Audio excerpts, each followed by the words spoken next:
Hello and welcome back to King Note Gaming. It is I, King Note, and it is time to get back to my island of Lacrimosa. And this is a build that has been in waiting for a while. If you noticed at the beginning there, my Switch was actually on the right date at that point. I started this build in August of 2024, so oof, I'm glad I'm finally done with it. But the first part of this build here is me making the facility tile for the build we're making today, which is the burnt-out nuclear plant that caused this island to become abandoned, if you see where I'm going with this idea here. And I took the decayed brick design I made just to get the same color palette, and I made it into a pretty simplistic kind of pattern, but I wanted it to be like all broken and have transparent pixels, so it went over the dark dirt path, just like my other designs. And it's pretty simple. I start out with the base colors here, make it a dark gray and a light gray, and then I start adding cracks, so everything looks like it's broken down and has been gone for, long time, no maintenance. And of course I'm adding transparent pixels so it blends into the dark dirt path that I put down everywhere. Because first of all, if you use transparent pixels on a custom design over an in-game path, it changes the saturation of that, which is pretty awesome. So if you like your design, but you think it's like not saturated enough or not looking good, try putting it with a transparent pixel over some other path types. Plus that way it confines the shape of the tile to the size of the in-game path, which can also look pretty nice. If you have it just fully, not transparent, but fully opaque, it will be the same color every time. But yeah, it's a pretty simple process. I use a lot of different sizes of the brush, so you can see me changing between the smallest 1x1 and then go into like bigger areas to make bigger areas of darkness, and then going in with the smallest brush to like add some more light speckling in there. It's not as hard as it looks, I will say, but it does end up looking very nice and textured in the final pattern.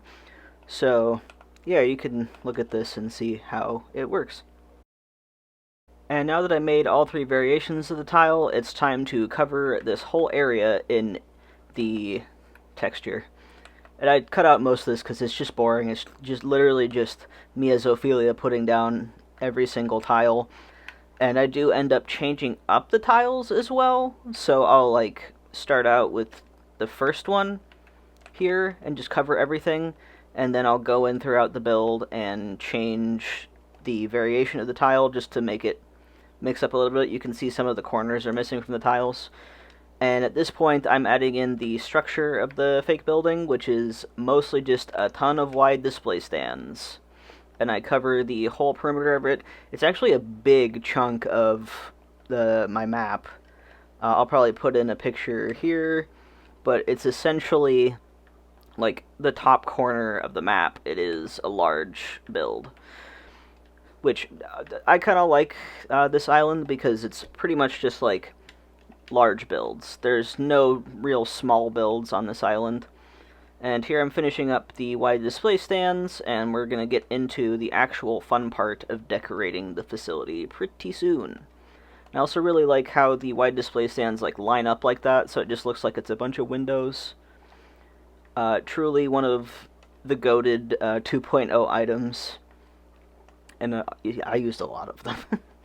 I also tried to align the entrance with that crosswalk right there, so it looks like people could cross the street there to go to the facility if they needed to work there or whatever.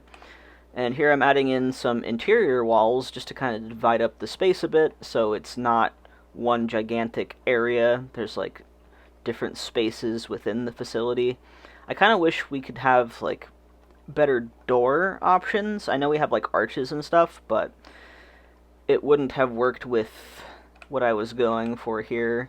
So I just kept it kind of open, but alluded to different spaces. And we're almost to the point where I'm going to be actually decorating. And once we get to that, we will get there. Now here I'm adding some stuff into the facility. Lots of glowing moss items to look like nuclear waste, because we gotta have that in a burnt down nuclear facility. I also used like giant vine, a bunch of other items, so it's like obviously this island has been gone for so long that nature is taking it over, which is one of my favorite things to do with like post-apocalypses and fiction and speculation. There was this there was this documentary I watched as a kid that I can't remember what it was called, and it's driving me crazy, but maybe one of you know about it. But it was like, what if humans disappeared from Earth? And like it had some interesting like CGI stuff. I think it was like early 2000s, but that has inspired me ever since. I love the idea of nature just reclaiming the Earth, because, you know, humanity, we don't do great things for the planet in general. And I've always liked the concept of a post-apocalyptic Earth healing itself, if that makes any sense. I do a lot of rearranging in this section. I don't really have a full plan of what to do, but I know what items I want to use, and it ends up going somewhere. Also, I love that the meter and pipes has steam coming out of it, because if you don't know how nuclear power actually works, it's not the nuclear power itself or the radiation that actually powers anything. It is the heat of the reactor making steam to make the power. So technically it's just a complicated steam engine, which I think is really interesting, and it's a cool detail that the meter and pipes have steam. I think this is the point, one of the points where I'm like, ooh, I haven't worked on this in a long time. I can't see the grass outside. Yeah, here we go. This is when I started on it again, like now. I time traveled back to November because that's the month that I'm going to set the dream address in. I just have to figure out when the first snow is, because that's when I'm going to have it set. Anyway, to say this build took a long time is kind of an understatement, but, you know. Things happen. You stop playing, like, raise your hand if you also take several months long break from this game, and then you're suddenly like, hey, wait, I want to get back into this. Because I'm pretty sure that happened to me with like every single Animal Crossing game to ever exist, so I don't even know why I'm surprised. Anyway, this is where I really like get stuff done. I put in the giant science pod. Here I was trying to find the little item to put in there, but I didn't end up doing that. I think it just looks cool on its own. And then, of course, a bunch of barrels, tons of glowing moss boulders, which the glowing moss stuff is really cool in general, but it is a perfect just one-to-one for, oh, that is radiation. So, I also end up customizing a lot of these items in the end, and you'll see that once we get to the section where I make the radiation warning symbol, which you'll see it when you see it, but it's the black and yellow warning label that has like 3 fan blades.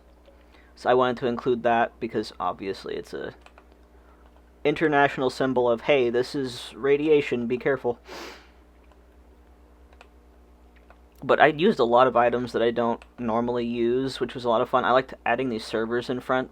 I'm going to have the dream address set at night, so like anything that can glow is going to look super cool on the dream address. And then just like random papers and stuff. I wanted it to look as if it was very suddenly abandoned.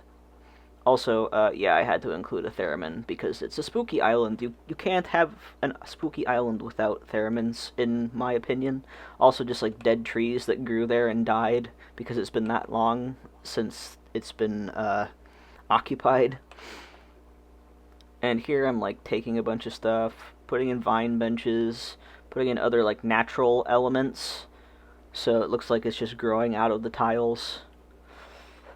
I love the glowing moss jars item as well. It is a very cool DIY, and it just looks like you know, radiation samples. There's like some plutonium in there or something. And also, when I was doing this part, I was going to put the second plasma ball in the same area, but then like, wait a second, that looks super cool on the server. So I wouldn't have done that intentionally, but because it happened accidentally, it looks so sick. I was super happy when I accidentally did that, so, you know, just gotta go with the flow sometimes. I was gonna make a bunch of like scattered papers with the radiation logo, but I might add that in later, because I'm not close to being done with Lacrimosa yet. I still have a couple really big builds to do on this island, but this was one of the big builds. And, yeah, I had a lot of fun putting like little items all over the place, so it looks like it was once obviously a place where people lived, or not lived necessarily, but where people worked. Sorry, different connotation there. I wanted to make sure it looked like it was a working facility before the meltdown happened. And yeah, the lore drop. This is how Lacrimosa became unlivable. And of course, I'm gonna put some glowing moss everywhere. I love the different like weed-like ones. I think it's just called glowing moss, isn't it? Yeah, I love the glowing moss a lot. But it's perfect because it looks like something that was mutated via radiation. That's one of my other things that I like researching is, you know, what happens after something like that happens. I'm a very curious person in general. I like to learn about how things work, how things are made, what life does. Anyway, but I wanted like a pretty plausible reason for this island to be abandoned, and when I thought about that angle, I'm like, oh, of course, like it would be completely unlivable and everyone would no longer be living. And yeah, that's another thing that I find interesting, because let me say right now, it is a very safe type of power. It doesn't really like there's only a handful of disasters that happened, and I'm pretty sure a lot of them were like freak accidents. But it is a plausible reason for an island to suddenly become unlivable. And I like the aesthetic of it because of all the glowing items.